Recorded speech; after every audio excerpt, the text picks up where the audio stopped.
What is going on, everybody? Welcome back to the Awesome Nerd Show. Today we're looking at the Hasbro Power Rangers Lightning Collection Deluxe Wave 3 figures. So in this wave, we've got the Time Force Blue Ranger with Vector Cycle. So that looks awesome. Getting the Time Force Blue Ranger, so a new Ranger that we need. And then him including the Vector Cycle is awesome as well. So getting a new motorcycle thing there looks pretty cool. So we have the plastic-free packaging, has the nice artwork. So just a picture of the figure and stuff, and then a design there on the side, which is cool. And then it's the side there. And then I like these pictures on the side. Like both of these have their actual artwork. So no pictures from the show or anything, but nice artwork there. So nice designs on the side there. And then of course around on the back we have all our stuff that we're going to get. So the figure, all accessories, and the motorcycle there. So that looks really cool. So pretty cool, and I'm excited to check that out. And then we also have Snizzard from Mighty Morphin Power Rangers. So one of the monsters. So looks pretty cool. Big snake lizard monster mixed together. Looks pretty cool there. Of course showed that picture there on the side. And on the back we have the figure and all the accessories he's going to come with, and then the same picture there. So it looks pretty cool. So it stinks that they have the plastic free because you don't get to see the figures, but I do really like the artwork on these boxes. I just think it looks nice with the pictures, the artwork on the side and everything.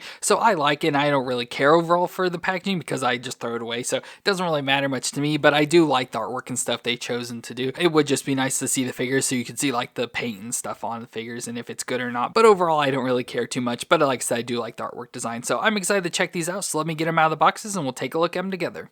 So we're going to start off with Time Force Blue Ranger, which looks awesome here in his Time Force outfit. Of course, all in the blue spandex. Has the helmet design with the shape, so each of the different Rangers has a different shape design. So this is what his, I don't know what you would call it or describe it as, but it's got a point and then squared off sides, but it looks pretty cool. And then it goes down onto his chest as well. That almost looks like an arrow, but a little bit different. And I know people have issues with this figure, especially here on his chest, like how there's this curve piece, and it also kind of curves on his logo there, where it should just be a straight line, but unfortunately they made it curve there. But the helmet overall looks good with the black up top with the line going. It reminds me of a racing helmet, but overall just looks like your standard helmet. Nothing too special or specialized. No animals or anything built into his helmet, but then the all spandex, so the white up top, which unfortunately has some paint issues with markings there, but blue down the arms till he's got these little gauntlet pieces, and he has the chronomorph for the belt with the little belt buckle design there, silver with the blue dye, and then blue down the legs until we get silver there at the top of the boots. But overall, just your pretty standard looking Power Ranger, nothing too special about him. And like I said, with them having just the shapes and stuff and no animal designs built into it, there's not a whole lot to these. They're pretty basic looking people. So for me, Time Force is always kind of one of the more boring seasons because there's just not much to them. But we'll do the movements. So his head twists all the way around. You can look down that far and up that far, so not bad for the movements there.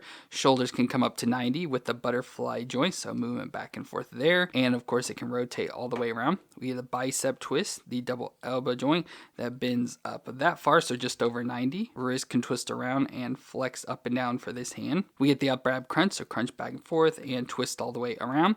And then we have the lower ab crunch with the cutout, so you can crunch further forward and further back there, so good movements back and forth. The hips can come up to 90 and out to the side, so it looks like his hips are kind of drop down, which is cool, so pop them back up in there, but can get out to the side a lot more and up higher and stuff, so that's cool. A thigh twist all the way around. The double knee joint that can bend up that far to the back, so collision there, so it could come up farther without it. Shin twist at the top of the boot, and then the foot flexes back and forth and can twist side to side. But overall, it's your pretty standard Lightning collection, so nothing too crazy. Just those drop down hips I don't remember Rangers having, but maybe because he comes with the motorcycle, they built those in. But overall, he's pretty cool. It doesn't have many issues or anything. But for accessories, we get the unmasked head. So we have the unmasked head of Lucas Kendall, played by Michael Copen, which in the show, he was a race car driver, considered a cool guy, and obsessed with his looks and the ladies. And overall, I'd seen the pictures of him. It doesn't really look like this at all, so I don't think they got the face match. And then I don't know if that's a freckle or just a paint issue, but I can't get it off, but not exactly sure. But I don't think it looks like the guy. Like I said, I looked at the picture and didn't think it looked like him at all. But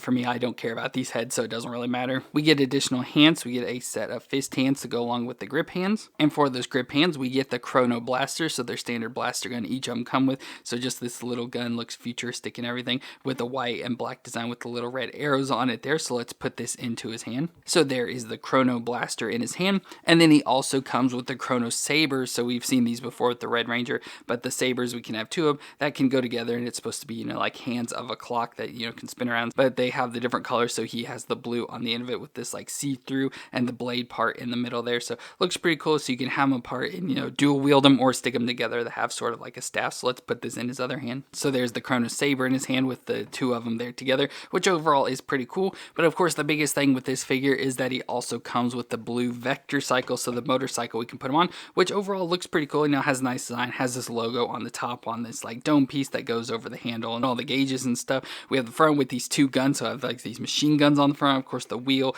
blue design with some gold as well, and all the white logo there on the side of the guns as well. Wheel on the back. Then we have like an exhaust and brakes and stuff back in there. Of course, the seat and the handlebars with the brakes and stuff on it. So overall, it looks pretty cool. You know, it's pretty basic, cheap. It's just a solid like piece of plastic, so it doesn't really do a whole lot. There is some movements, so if you twist the handlebars, it does move the wheel back and forth, so you can do that. And then the kickstand does also move, so you just filled it up a little bit, so there it can be like in movement, or if you just want it to stand in place, you can fold it down like that, and it kind of leans over to the side on it there. So pretty cool that it comes with it. Like I said, nothing too special or crazy about it or anything, but let's try and get him on the motorcycle. So there's Lucas on the motorcycle, and overall it's pretty nice. Like, I can't get his feet up onto the feet pegs or anything just because I can't get his legs to bend around enough to do it. And the biggest issue with this is the handlebar is super thick, and with the way his hand design, like there's barely any grip, so his thumbs like this design, and then his hands like this, so there's barely any room to fit the handlebars into his hand, so it doesn't really hold on too well. So that's the biggest issue, like trying to move it around, it just keeps coming undone.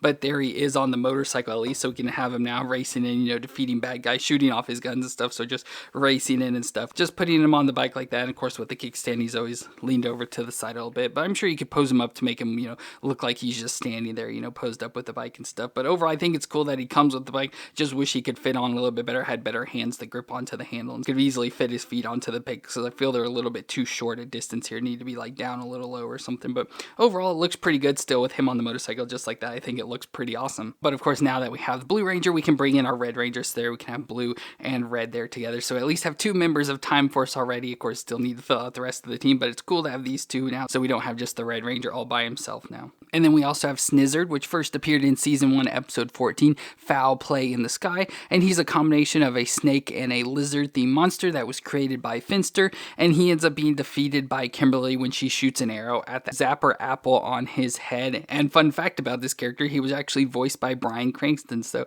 if you know him from Breaking Bad or whatever, early in his career he voiced monsters on Power Rangers, and this was one of them, so pretty cool to have that. But Snizzard has a lot of powers, especially coming from his Zapper apple, but he has super strength, he has the power to summon putties, he can project snakes from his mouth, deflect blast, energize arrows, and he's a marksman, so that's why he kind of faces off with Kimberly in the show, so it's like a Kimberly based episode. But overall it looks pretty good. So like I said, it's a mixture of a snake and a lizard, so his head looks pretty weird and creepy, you know, has the like snake skin design, or I guess you could say even lizards, but just like the scale design. You can see his red eyes in there with the little slits and stuff. Of course, mouth that can open full of teeth, that Zapper apple up on its head, so it's like a little crown but has an apple in the center, so a little apple design. Nice little fin on his back, which looks cool with a nice sort of like see-through yellow, looks pretty cool there, and then almost like a diamond back sort of design there for his back, so that looks pretty cool going into his tail, which we have his tail piece, I guess we can go ahead and pop on. So there's his tail there, which it's really long and it has a flexible wire, but it doesn't really flex too much, so it's just going to be in the way a lot, so that's why I kind of have it off. And if I put it on a shelf, I'll probably have to take the tail, because,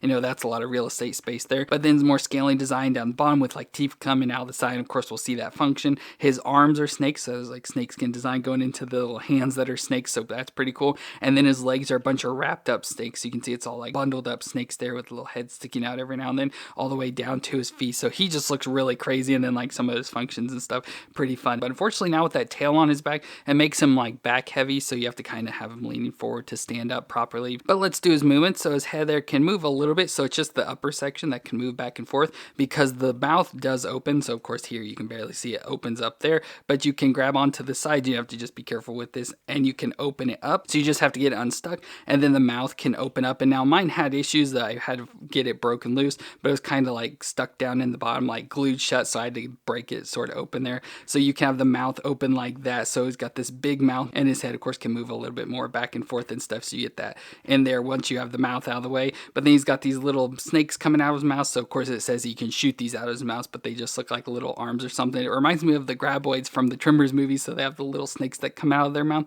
so that's what it reminds me of. And these can move back and forth and stuff on the hinge there, and of course the mouth hinges back and forth as well as the lower jaw piece, so pretty cool. It opens, it looks looks really creepy though, especially like that with this big old mouth open. It looks really creepy, but it's cool that it has that function. But the arms do move, so they can come up over 90 there as you see, and of course rotate all the way around. We get the single elbow joints that bend to 90 with the rotation, and then even little snakehead hands rotate around and flex back and forth. We have movement at the waist, so it can twist all the way around and rock back and forth a little bit there. And then we get the hips that can come up a little bit. Of course, it's hard to tell if probably to 90 and out to the side some. A thigh twist in there that twists around. The single knee joint that bends back under 90 there, but can bend back and twist. Then we have the foot that rocks back and forth and can twist side to side. And of course, that tail on the back can rock back and forth and can twist all the way around and everything. And like I said, it has the bendy wire. It's hard to really get it to bend. It only bends up so far. And I know you're supposed to be able to like get it down so it can help him stand, but that's pretty far back, and so he's still like leaning back and still takes up a lot of space. But pretty cool that he has all the function. Of course, the mouth is all weird if you have it shut like that, and my mouth did have issues. It was falling apart, but I think like I said, the lower piece down here was stuck. Like there was pain stuff, so it was stuck, so I had to pop it loose and finally got it out, and so now it opens. And then the jaw was sort of falling apart with these hinges, but I got him back in, so pretty cool. But you just have to kind of be careful with it all together, and you can try and force it back up there to have Snizzard back in his normal position, which like I said looks pretty cool. It's a big monster. Like I said, unfortunately with the tail and stuff, it's going to take up a lot of space, so I'll have to modify it to put it on my shelf. But overall still looks pretty cool. It's a nice, awesome monster design. So as I mentioned, all his powers comes from the Zapper apple on his head. Well, we do get a Hasbro effect for it. So we have this like glowing effect. So the ball then has like the electricity, and it has this a piece that can slide on over this. You have to just find it in the right position. And once you do, it can sit up on top of his head like that. So it's like charging up one of his powers or get ready to shoot off a blast or something. So pretty cool. He comes with that. Of course, it's a big stupid thing that just looks like a weird ball on his head, but it's still cool that it includes that. And as I mentioned, he is a marksman, so he does come with a bow. So we have this snake bow, so this brown bow. The arrow is a snake, so it's got the snake head on it there, and there's even snakes wrapped around it there on each end, so that's pretty cool. So let's try and put this in his hand. So there he has the bow in his hand. Of course, you can't really get him twisted or anything to be able to shoot it too well, but you can get into his hand just like that, which is pretty cool. So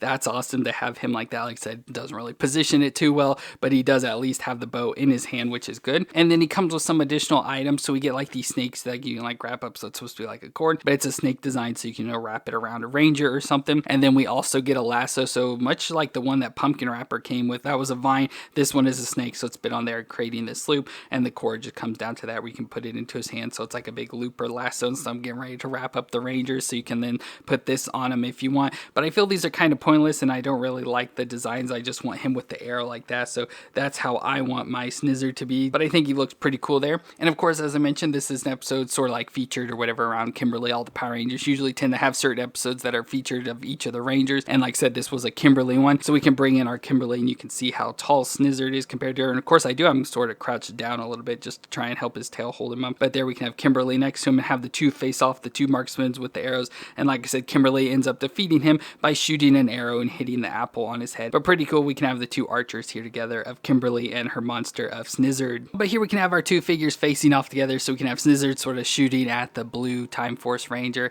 and have the blue Time Force riding in on the Vector Cycle, sort of shooting at Snizzard. So pretty cool to have both these two figures for this Deluxe Wave 3 with the blue Time Force Ranger with Vector Cycle, as well as Snizzard from Mighty Morphin Power Rangers. So both of these are pretty cool. I really like Snizzard for the monster. The monsters aren't really the best, but I do like this one a lot. And then the Blue Ranger, like I said, could be better, paint-wise and stuff, and the issues of his like markings and stuff on his chest. But I like him. I like the Cycle. Cycle's pretty cheap and stuff, but still functions. I just wish he could sit on it overall a little bit better. But at least look-wise, it looks like he's riding in the motorcycle. But pretty good figures overall. Both don't really have too many issues. They could be improved, but they're not horrible just the way they are. But let me know what you thought of these figures down in the comments, and if you enjoyed this review, let me know with a thumbs up. I want to thank you all for watching. I hope you all stay awesome out there, and I'll see you in our next review.